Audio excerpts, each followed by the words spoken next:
नमस्कार दोस्तों, एजुकेशन 24 में आपका स्वागत है। दोस्तों आज मैं आपको प्रतिशत का सवाल बताऊंगा जो आपसे पूछा जाता है, एजुकेशन एग्ज़ाम में भी पूछा जाता है। और कई आप मार्केट में जाते हैं तो दुकानदार लोग भी आपको डिस्काउंट देते हैं, तो उस समय आपको कैलकुलेट करने में दिक्कत होती है। तो आज मैं आपको बिल्कुल आसान तरीके से बताऊँगा कि प्रतिशत कैसे निकाला जाता है, डिस्काउंट कैसे निकाला जाता है।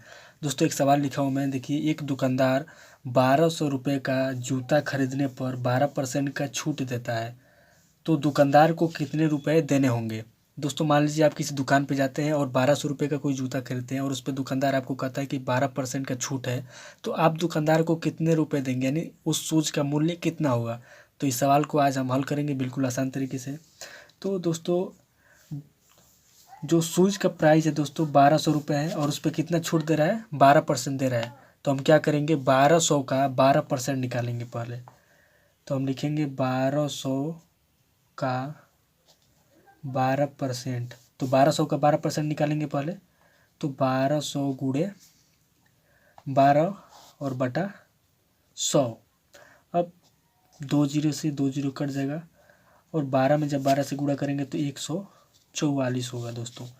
तो जो जूते का मूल्य है 1200 रुपये और छूट कितना दे रहा है, 1200 रुपये दे रहा है, यानी कि हमको छूट कितना मिल गया, 144 रुपये। तो अब आपको समझ में आ गया होगा कि जब हम 1200 रुपये का जूता खरीद रहे हैं तो उस पर हमको कितने रुपए छूट मिल रहा है, 144 रुपये छूट मिल रहा है। तो दुकानदार को कितना देना होगा। तो दोस्तों 1200 में से जब हम 144 रुपये माइनस कर देंगे तो यही हमको दुकानदार को देना पड़ेगा।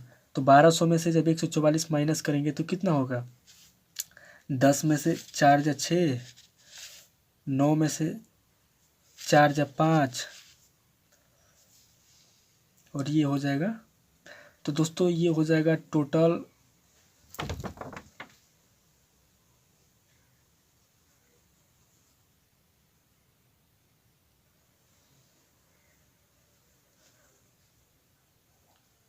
1056 रुपये।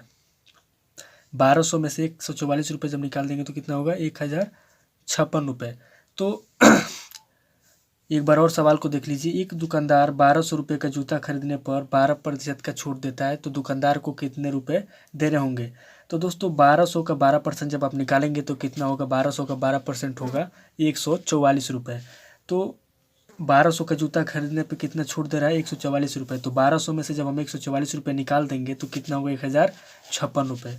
तो हमें दुकानदार को कितना देना होगा, 1056 रुपये हमें दुकानदार को देना होगा। ठीक है। उसके बाद से मान लीजिए एक और सवाल है कि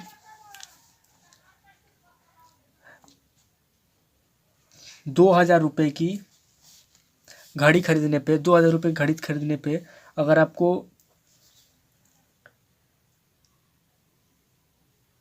10% का डिस्काउंट मिल रहा है, ठीक है, तो दुकानदार को कितने पैसे देने होंगे। तो हम सिंपली क्या करेंगे, 2000 का 10% निकालेंगे। तो 2000 गुणे 10% बटा 100।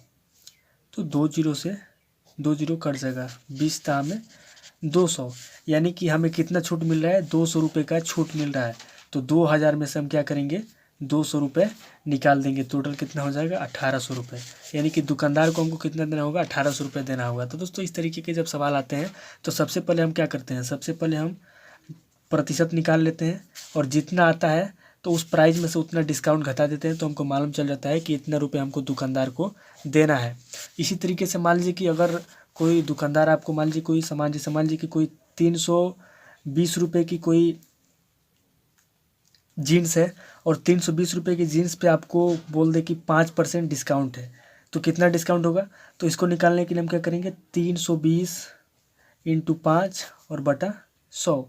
1 जीरो से 1 जीरो कट जाएगा, 32 में 5 से गुणा करेंगे तो 5 दूना 10 का जीरो, हासिल 1 5 15 और 1 16 बटा 10।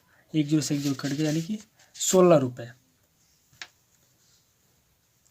तो 320 रुपये की जीन्स खरीदने पे हमें कितना छूट मिल रहा है, 16 रुपये मिल रहा है। तो 320 में से हम 16 रुपये माइनस कर देंगे तो टोटल कितना हो जाएगा, टोटल हो जाएगा हमारा 304 रुपये। तो 304 रुपये हमें दुकानदार को देने होंगे। इस तरीके से आप सवाल को हल कर सकते हैं। जितना छूट देता है दुकानदार उतने का पर्चा निकाल लेते हैं और जितना प्राइस है उसमें से माइनस कर देने पे हमें मालूम चल जाता है कि हमें इतना छूट मिल रहा है। तो दोस्तों इस वीडियो को लाइक कीजिए, शेयर कीजिए और कमेंट करना ना भूलिए।